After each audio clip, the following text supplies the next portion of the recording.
শাড়িটা আমার মায়ের শাড়ি।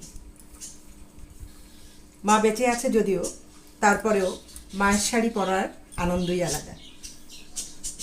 এই শাড়িটার বয়স 20 থেকে 22 বছর হবে। বাবা মারা যাওয়ার পরে মা শাড়িটা আমাকে দিয়ে দিয়েছিল। বলেছিল এই ধরনের এই ধরনের জড়ি দেওয়া শাড়ি, ঝকঝকে শাড়ি মার নাকি আর পরতে ইচ্ছা হয় না। অথচ এই শাড়িটা মায়ের খুব পছন্দের ছিল। শাড়িটা মা আমাকে দিয়ে দিয়েছিল, বলেছিল তুমি পরো। সেই থেকে আজ অবধি, সেই 20-22 বছর ধরে এই শাড়িটাকে সযত্নে ভাঁজ করে রেখে দিয়েছি, বের করে করে পরি। মায়ের ভালোবাসা তো ছোটবেলা থেকে পাইনি, দূরে থেকেছি। যখনই শাড়িটা পরি মনে হয় মা যেন আমাকে ছুঁয়ে আছে, মার খুব কাছে আছি। শ্বশুরবাড়িতে থাকি, অর্থাৎ মেয়েদের তো আর নিজের বলে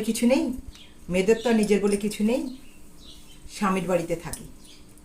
মাঝে মাঝে মার ওখানে যাওয়া হয়, কিন্তু যে আদরটা মিস করেছি ছোটবেলার, সেটা এই বয়সে এসে তো সম্ভব হয় না।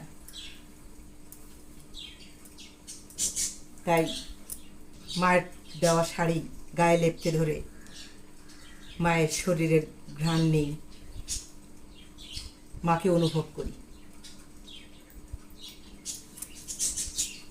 মাকে ভালোবাসো, কেননা তুমিও একদিন মা হবে। ছেলেদেরকে বলছি তোমরাও বাবা হবে। আর সন্তান যাতে তোমাকে দেখে দেখে এই মাকে ভালোবাসতে শিখে, কেননা শিশুরা অনুকরণ প্রিয়। তারা বাবা মাকে যা করতে দেখবে ঠিক সেটাই অনুকরণ করবে। তাই আমাদের উচিত আমাদের সন্তানকে সুশিক্ষায় বড় করা, যাতে করে তারা তাদের জন্মদাতা পিতা, জন্মদাত্রী মা, এদেরকে সঠিক মূল্যায়ন করে, ভালোবাসে।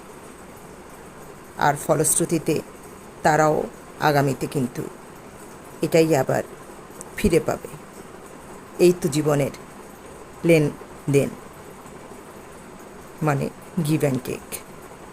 যেমন দেবে তেমন পাবে। স্রষ্টার কি বিধান বলো তো? কেমন লাগলো বন্ধুরা মায়ের শাড়ি পরে আজকের এই কথাগুলো? ভালো লাগলে অবশ্যই লাইক, কমেন্ট, শেয়ার করো, ফলো দিও, পাশে থেকো। টাটা।